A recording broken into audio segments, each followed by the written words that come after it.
Many people who live on the streets that border the Colbert fossil plant say that they are sick and tired of being sick with cancer.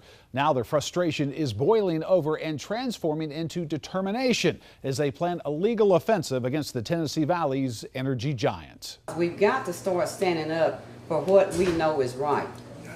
Because TVA is going to protect themselves this time, that we as a community protect ourselves and our children. Diane Petty says it is time to take action by taking on the TVA. She can't shake the thought that coal ash from the Colbert fossil plant in Tuscumbia is poisoning her community. The TVA is no longer burning coal there at the Colbert plant, but it has federal approval to store millions of pounds of the coal ash there permanently. Petty and many of her neighbors congregated in this church to brainstorm about how to stop those plans with a class action lawsuit. Our main goal is for the ash ponds to be moved. As long as they're here, the contamination is still affecting us. We've got many people sick. We can't fix this problem by covering it up. The Pettys tell us they are speaking out so their trips to this cemetery won't be as frequent. They tell us more than 100 people who live in homes surrounding the plant have either died from cancer or have been diagnosed with it. Diane Petty's husband, Otis, is a cancer survivor, but he's now waiting on test results to see if his cancer is back. So we asked the TVA, is this a cancer cluster?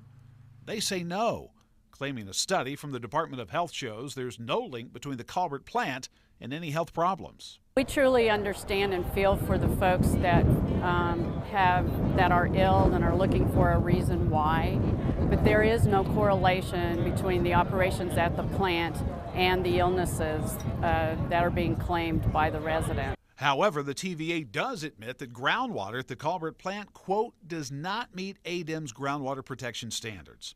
The TVA's own testing shows levels of 9 contaminants, including the cancer-causing chemical arsenic, are above state guidelines. The TVA claims those contaminants are contained at the plant.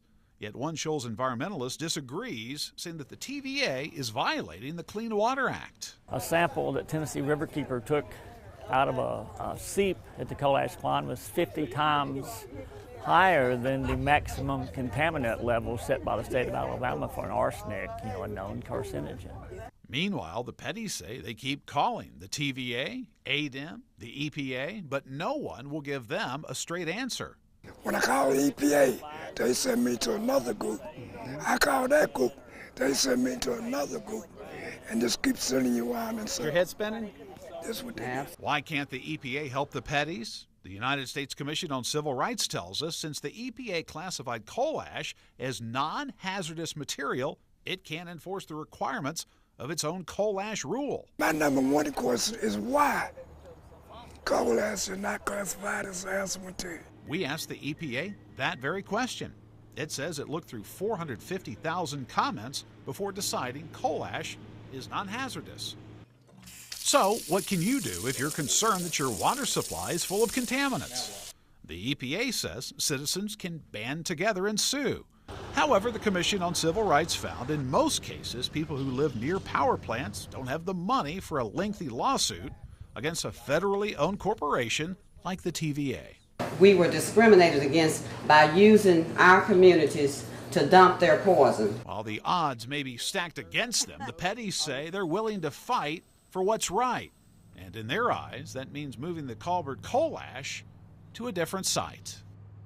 The Pettys say that more than likely will not happen unless they file a class action lawsuit. Now, at first, the TVA did consider moving the coal ash on trucks or trains, but decided against that based on environmental concerns and a staggering cost difference.